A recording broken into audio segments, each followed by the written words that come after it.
Brudiclad, Telchor Engineer versus Feldon of the Third Path. Don't see this one very often.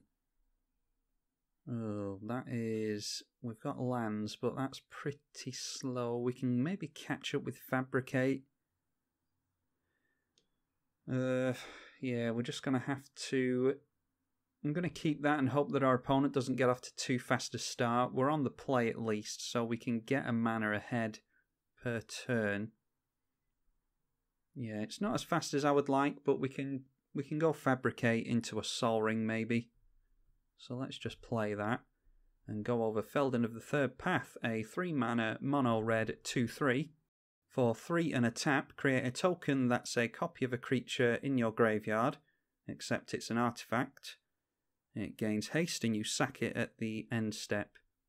Okay, well Ancient Tomb is actually a really good draw there. That means that we can actually accelerate quite nicely here. Yeah, I think we still go in for Sol Ring here. We can play that next turn and then maybe get down the Siege Gang Commander. Spire of Industry will tap for red because we have a Sol Ring. Yes, we can definitely get down Siege Gang Commander next turn. That will enter with 3 goblins.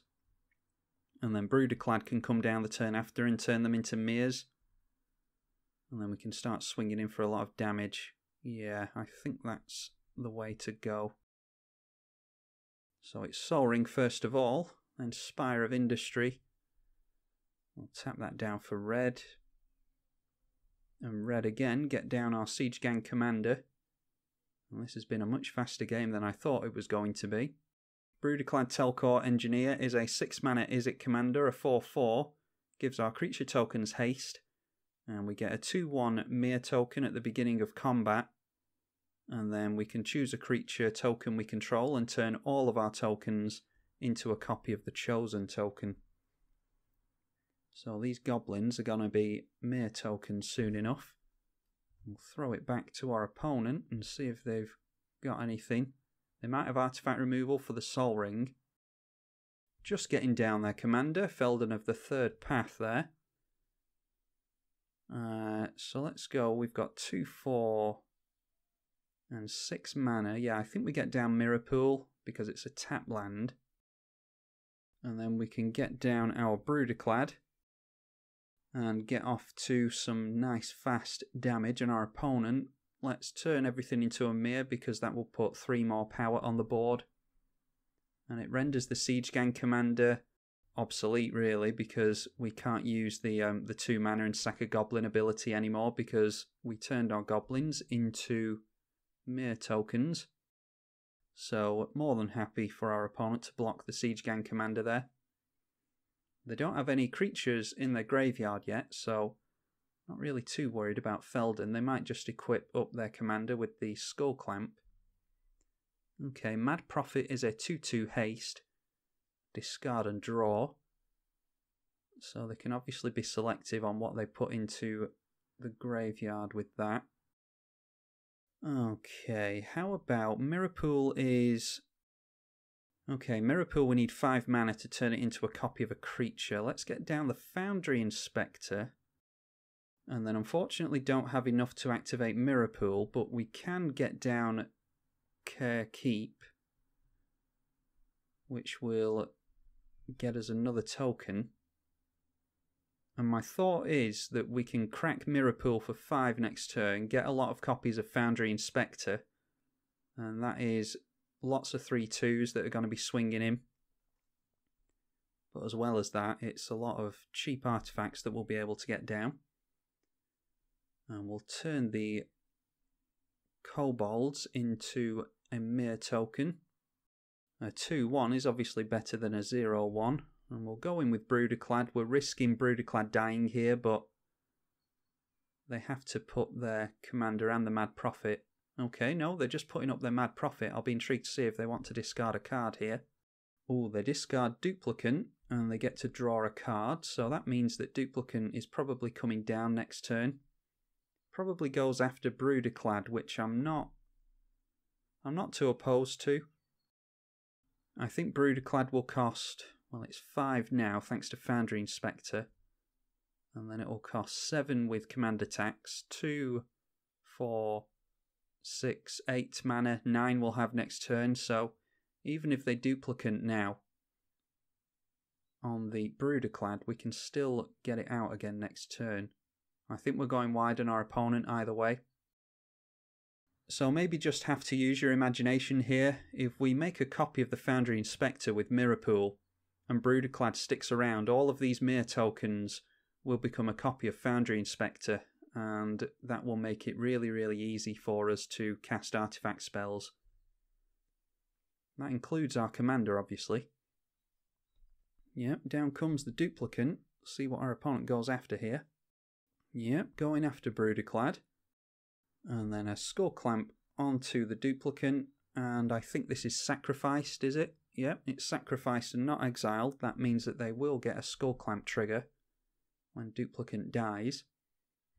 But I think we can just go wide on our opponent, turn everything sideways next turn. Again, we've been too fast for our opponent here. Yeah, and our opponent sees it. We go 2, 4, 6, 8, and 11. And our opponent's obviously on 10 life, so there we go. Another quick Brudiclad Telchor Engineer game. Hope you enjoyed that one. I'm tribalkai on the EDH channel. Thank you for watching. Brudiclad Telchor Engineer versus Rashmi Eternities Crafter. I've been meaning to run my version of this deck on the channel. Yeah, I might do that some point soon. And we have Curse of Opulence, Dragon Master Outcast. Well, we've got something to do on the first 4 turns, so I don't see why we wouldn't keep that. I think we'll go Dragon Master Outcast on turn 1. Then on turn 2 we can go Curse of Opulence and a tap land and swing in with the Dragon Master, hopefully. Oh, Ley Line of Anticipation we do not want to see our opponent starting the game with. Get down the Dragon Master Outcast and throw it back over. This thing throws out a 5/5 Dragon token with flying if we control 6 or more lands. Okay, and straight back over onto our turn. I might actually go for the Preordained, so we'll go Curse of Opulence on our opponent, and then whenever we swing in at our opponent, we get a treasure token with that. And we'll go for Preordained, scry 2 and draw. Blasphemous Act can go on the bottom. We'll have Command Tower though. And that's even more mana. The Curse of Opulence gets us... Oh, it's not a treasure, it's a gold token. Same thing. And we'll go over the commanders quickly. Rashmi Eternities Crafter is a 4 mana 2/3 Simic commander. Whenever you cast your first spell each turn, reveal the top card of your library. If it's a non-land card with CMC less than the cast spell's CMC, then you may cast it without paying its mana cost. If you don't, then you put it into your hand instead. Yeah, I think we just get down Hanweir Garrison here. I don't think our opponent's going to get into Rashmi anytime soon, so we'll go for Fairy Artisans next turn, I think. I don't want to crack the gold token any sooner than I need to, because if we keep making land drops, we might be able to convert those into dragon tokens. Although, having said that, next turn we'll get a couple of tokens from the Hanweir Garrison, so Ethereum Sculptor with 1 more land allows us to play Brudiclad. I think I am actually going to get down the Ethereum Sculptor because it makes artifacts cost 1 less. Which means we can get down Brudiclad for 5 mana. If we get down another land, then we can definitely do that. And hopefully swinging in with these things will get us enough gold tokens that we can ramp into that anyway. Brudiclad Telchor Engineer is a 6 mana Izzet commander. Creature tokens you control have haste. It's a 4/4. At the beginning of combat on your turn, you get a 2/1 mirror, and then you can turn all of your tokens into a copy of a token you control. And then swing in with... yeah, we'll swing in with everything because I don't know if our opponent's going to be able to easily choose between killing the Ethereum Sculptor or the Dragon Master Outcast. So assuming that they have a creature that they can get down with Flash, I think the upside is still too good here. But they go straight through the blocking step. So I think we go for Fairy Artisans here and save that gold token. Brudiclad cares about all tokens, not just creature tokens, so this can turn into a creature if we want it to. And our opponent's still doing nothing on our turn, so I'm assuming they have no counter magic. Fairy Artisans has flying, it's a 2/2. Whenever a non-token creature enters under our opponent's control, we get a token copy of it. It's an artifact in addition to its other types, and then we exile all of the tokens that Fairy Artisans has created. We're going to get a Rashmi here. Now, Rashmi is actually quite good to have in play if we're going to get down Brudiclad. Yeah, let's get down a land. Then we can dump our 5 mana into Brudiclad. That will get us into a free spell off of Rashmi. Hasn't been the best showing for Rashmi, but it has shown us how quickly we can get going with Brudiclad at least. And then our Rashmi triggers. We'll see what we get off of this.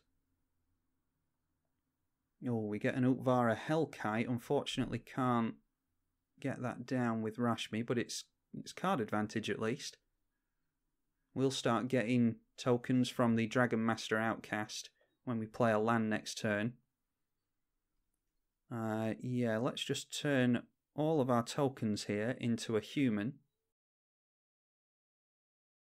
And then that switches on Fairy Artisans again so that the Fairy Artisan token won't be exiled because it's now a mirror, so it doesn't count as the Fairy Artisan token it once was. We will swing in with everything. Yeah, everything there is okay. We'll get another gold token. And we'll get a couple of human tokens from the Hamweir Garrison.